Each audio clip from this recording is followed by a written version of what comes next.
تقریب میں نے کہاں سے کی ہے میرے بھائی؟ تقریب تو انہوں نے کی جنہوں نے امت کو سنی شیعہ فرقوں میں بانٹ دیا. سنیوں میں بھی 5 فرقے بن گئے، حنفی، شافعی، مالکی، حنبلی اور اہل حدیث. شیعہ میں اتنے فرقے بن گئے. جنگ جمل، صفین، نہروان میں نے نہیں کروائی، میں نے کروائی ہے. تقریب تو پہلے سے ہوئی بھی تھی، تعمیر ہم نے کی ہے.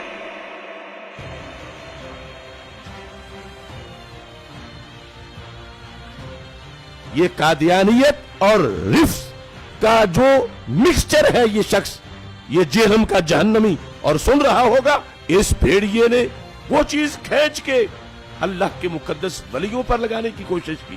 اس رافضی لونڈے نے وہ چیز ان ولیوں کی طرف جو ہے وہ معاذ اللہ منسوب کرنے کی کوشش کی. تو علمی کتابی نہیں ہے، تو دنیا کا سب سے بڑا فسادی ہے، جس کا کام، جس کو مخ کو بٹھایا گیا ہے صحابہ کے خلاف بھونکنے کے لیے.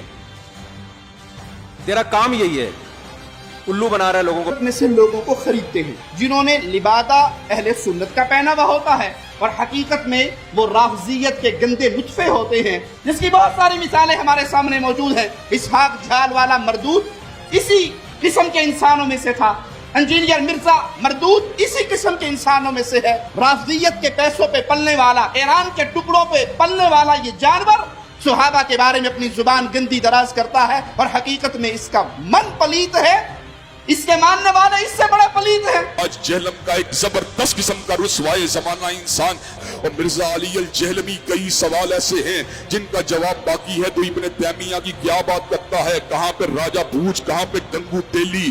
حضرات گرامی کا تیری اوقات کیا ہے، تیری حیثیت کیا ہے، تیرا مقام اور منصب، تیرا مرتبہ کیا ہے. اور ابن تیمیہ سے محبت کرنے والا تیرے وجود کے پر تھوکے گا، تیرے کردار پہ تھوکے گا، تیری سیرت پہ تھوکے گا، تیرے نسب العین پہ تھوکے گا، تیرے نظریے پہ تھوکے گا. حضرات گرامی قدر جھوٹا ہے، یہ کذاب ہے، یہ مکار ہے، یہ دجال ہے. لوگوں کو اپنے دام تصویر میں پھنسانا چاہتا ہے، لوگوں کو سیدنا امیر معاویہ کی ذات اقدس سے برگشتہ کرنا چاہتا ہے. حضرات گرامی قدر دیکھ لیجئے، میں آپ کو لا وجہ البصیرت یہ بات کہتا ہوں، مرزا کل بھی ذلیل تھا، مرزا آج بھی ذلیل ہے، اور انشاءاللہ مرتے دم تک یہ ذلیل و رسوا ہی رہے گا.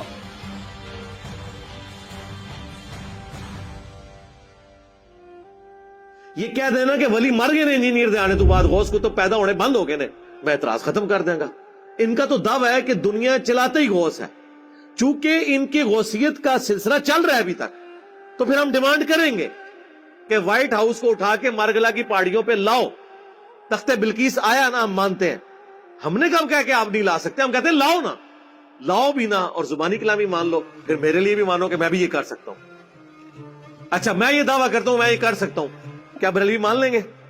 یہی کہیں گے نا کہ کر ہیں تو تھوڑے بابے کو نہ سی ڈیمانڈ کریے کرو. ہم ان پرنسپل تو ڈینائل کر ہی نہیں سے ہیں. آج تک میں نے قرآن کے کسی معجزے کا کرامت کا انکار کیا، صحابہ کرام کی کرامات کا انکار کیا. ہم ان کے بابوں کی جھوٹی باتوں کو نہیں مانتے. ہم کہتے ہیں جھوٹے کلیم کر رہے ہیں، یہ اپنے بابوں کے بارے میں وہ کرامات اور معجزات کلیم کر رہے ہیں جو نبی کو نہیں دیے گئے. یہی تو ہم نے لکھا ہے ادھر. نبی کے جیسا ہے ہی کوئی نہیں، بابے تے شاہی کوئی نہیں. اگر نبی کو ایک معجزہ نہیں دیا گیا، وہ آپ بابے کے بارے میں کیسے کلیم کر رہے ہیں؟ یعنی نبی کو دیکھ کر تو صحابہ کرام کے مخالفین کلمہ نہیں پڑھتے. بازید بستامی جس گلی سے گزر جائے لوگ دیکھ کے کلمہ پڑھ لیتے. تو ہم تو کہیں گے نا یہ بکواسیات ہے. اور اگر یہی بات ہے تو پھر ہمیں مانے ولی اللہ. ہمیں دیکھ کے نہیں، ہماری ویڈیوز دیکھ کے لوگوں نے بریلویت چھوڑ دی ہے. ان کا مسلک چھوڑ دیا نا، ٹھیک ہے. ان کی نظر میں کلمہ پڑھ کے وہ ادھر آ گئے نا، پھر ہمیں مان لیں اولیاء اللہ.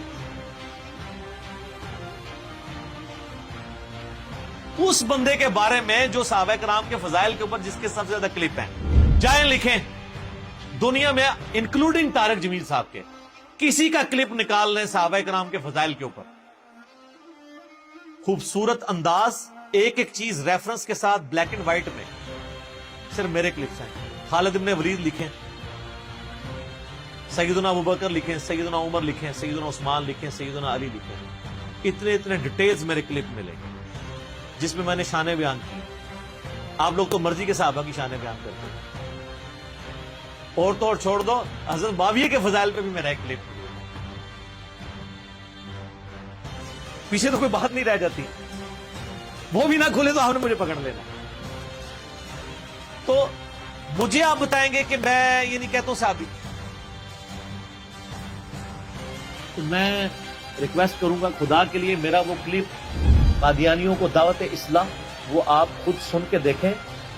آپ کے بزرگوں کی دعوت سے تو قادیانی اپنے فاسد عقیدے میں پکے ہوئے ہیں اور ہماری دعوت سے لوگوں نے دعوت حق قبول کی ہے. لیکن چونکہ میں نے چندہ نہیں اکٹھا کرنا ہوتا ورنہ میں بھی یہاں سے ویڈیو بنا کے ختم نبوت کے نام کے اوپر ایک چندہ بک لانچ کر دیتا کہ یہ دیکھیں یہ لوگ چینج ہوئے ہیں. ہم وہ کام کرتے نہیں ہیں نا, اپنی جیب سے لگانا ہوتا ہے اللہ کے فضل سے. تو یہ جملہ انہوں نے آؤٹ آف کنٹیکسٹ اٹھایا. یہ میں نے تعلیق بالمحال کی تھی. یہ مولویوں کو ٹرم سمجھ آئے گی. تعلیق بالمحال یعنی آپ ایسی مثال بیان کرنا کہ جس کی پاسبلٹی نہ ہو. اور میں نے آگے جملہ بولا تھا کہ وہ کبھی بھی مجھے مسلمان نہیں مانیں گے, کیونکہ اگر مجھے وہ مسلمان مانیں گے تو الٹیمیٹلی انہیں غلام قادیانی کو دجال ماننا پڑے گا. کیونکہ جس شخص کو وہ پیغمبر کلیم کیے ہوئے ہیں میں اسے دجال سمجھتا ہوں, اور اگر اس کو میں دجال کہوں اس کے باوجود میں مسلمان ہوں تو اٹ مینز کہ وہ واقعی دجال ہے, کیونکہ پیغمبر کا انکار کرنے والا تو مسلمان نہیں رہ سکتا. یہ پورے کانٹیکسٹ میں بات تھی, اس میں سے ایک جملہ کاٹا اور کہہ دیا کہ جی علی نے یہ کہہ دیا. یہ بریلویوں نے بھی کلپ چڑھایا, اہل حدیثوں نے بھی چڑھایا. اچھی بات ہے, انہوں نے مزید اپنے آپ کو بے عزت کروانا ہے, یعنی اپنے آپ کو مشین پہ چڑھا رہے ہیں نا. جو بار بار کہہ رہا ہوں کہ میرے خلاف کلپ نہ بنایا کریں بغیر علمی دلائل کے, اپنے آپ کو آپ خود بخود مشین پہ چڑھا رہے ہیں اور دوسری طرف سے کیما بن کے نکلے گا. 3-4 دن پہلے نا مجھے مفتی حنیف قریشی صاحب کا فون آیا حفظہ اللہ تعالی. مجھے کہنے لگے جی انجینئر صاحب مجھے باہر سے لوگوں نے کلپ بھیجا آپ کا, تو میری عادت ہے کہ میں پہلے تحقیق کرتا ہوں اس کے بعد کوئی رائے قائم کرتا ہوں. آپ نے یہ جملہ بولا ہے. میں نے کہا جی ہاں میں نے بولا ہے, لیکن اس کے ساتھ یہ کہتا نہیں یہ تو پھر آپ نے ٹھیک بات کی, غلط بات تو نہیں کی, یہ تو علمی بات ہے. تو میں نے کہا سر مسئلہ یہ ہے کہ علمی بات تو پھر کم لوگوں کو سمجھ آتی ہے. تو میں نے کہا اب آپ ان علماء کو بھی پوچھیں جو لوگ آپ کو کلپ بھیج کے آپ کو یہ ابھار رہے ہیں کہ آپ میرے خلاف ویڈیو ریکارڈ کروائیں, تو خدا کے لیے پہلے ان کا میں نے اسی لیے آپ سے پوچھ لیا. تو شکر ہے انہوں نے پوچھ لیا, ورنہ اس کلپ کے ساتھ مفتی حنیف قریشی صاحب کی تصویر لگی ہونی تھی تھامنیل پہ. بچ گئی ہے نا تصویر لگنے سے, آپ کسی اور کی لگے گی تو دیکھیں فائدہ ہی ہوا ہے نا. اسی لیے سورہ حجرات میں ہے نا کہ اگر کوئی فاسق خبر لے کے آئے تو تحقیق کر لیا کرو, کہیں تم جہالت میں کسی قوم کو نقصان نہ پہنچا بیٹھو. آج تو اس سے بھی اگلا ورژن ہے, اپنے آپ کو ہی نہ نقصان پہنچا بیٹھو کہ تمہارے خلاف کلپ آ جائے. تو یہ تو ہم نے ایک علمی بات کی ہے, اس کے اوپر کون سا آپ نے ہنگامہ کھڑا کرنا ہے, اور اس ہنگامہ کھڑا کرنے سے آپ کیا سمجھ رہے ہیں کہ میں کوئی پولیٹیکل لیڈر ہوں جو دب جاؤں گا؟ نہیں, ہم تو بھائی اس حسین کے ماننے والے ہیں کہ 3 براعظموں میں پھیلی ہوئی بنو امیہ کی بادشاہت کے مقابلے پہ وہ اپنے بیوی بچوں سمیت کھڑا ہو گیا رضی اللہ تعالیٰ عنہ علیہ السلام. حسینی اس وقت بھی دلیر تھے, آج بھی دلیر ہیں, اور بنو امیہ کے خدمت گزار ریال خور اس زمانے میں بھی بزدل تھے, آج بھی بزدل ہیں. ہمیں نہ تو ایران سے کوئی فنڈنگ ہو رہی ہے نہ سعودیہ سے کہ ہم ان کے ایجنڈے لانچ کریں. ہم جو کچھ بات کرتے ہیں وہ قرآن سے, بخاری سے, مسلم سے کرتے ہیں. اگر کوئی فتویٰ لگانا ہے تو پہلے پھر آپ ان کتابوں کے اوپر لگاؤ اور اپنا ایمان برباد کرو. باقی میں اس میں عرض کر دوں کہ یہ بعض لوگ جو ہمیں مشورہ دے رہے ہیں نا کہ جی وہ جو حالات و واقعات بڑے ہیں جی آپ ملک چھوڑ جائیں, یہ کر دیں. میرے بھائی یہ آپ کسی اس زوم میں نہ رہیے گا, ملک چھوڑ کے کیا یہ لوگ سب کچھ چھوڑ کے جائیں گے. یہ ان کے باپ کا ملک ہے کہ چھوڑ کے چلے جائیں, ان کو پتہ ہی نہیں میری طبیعت کا.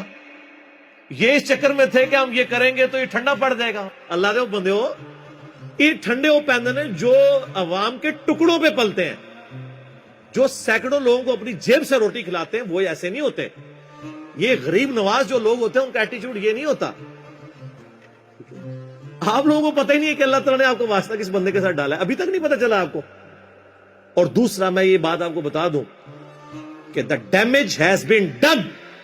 جو میں اپنی زندگی میں آپ کے فرقوں کے ساتھ کر سکتا تھا نا, وہ میں آج کی ڈیٹ میں کر چکا ہوں.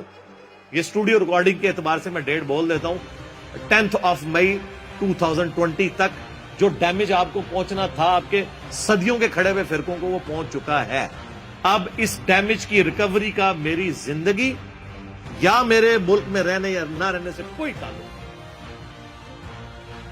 لہذا ہماری جو اللہ کے فضل سے اس پلیٹ فارم کی لیگیسی ہے, میں نہیں کہتا میری لیگیسی, اس پلیٹ فارم کی لیگیسی کہ آپ نے کتابوں کے ساتھ جوڑنا ہے اور صرف ان بابوں کو ماننا ہے جو کتابوں کو مانتے ہیں, اور جو باب کتابوں کو نہیں مانتے ان کی بات اندھے بن کے نہیں ماننی.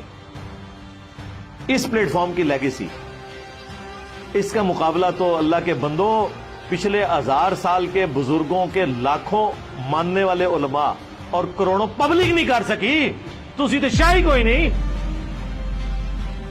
الٹے گئے ہیں کہ نہیں فرقے؟ لوگوں کو نیگیٹو تعارف ہوتا ہے اس پلیٹ فارم کا, وہ اپنا پلیٹ فارم چھوڑ کے اٹیچ ہو جاتے ہیں. اٹیچ یہ نہیں کہ وہ میں نے کچھ چندہ بک ہے, نہیں, ہم تو اپنی جیب سے کھلاتے ہیں.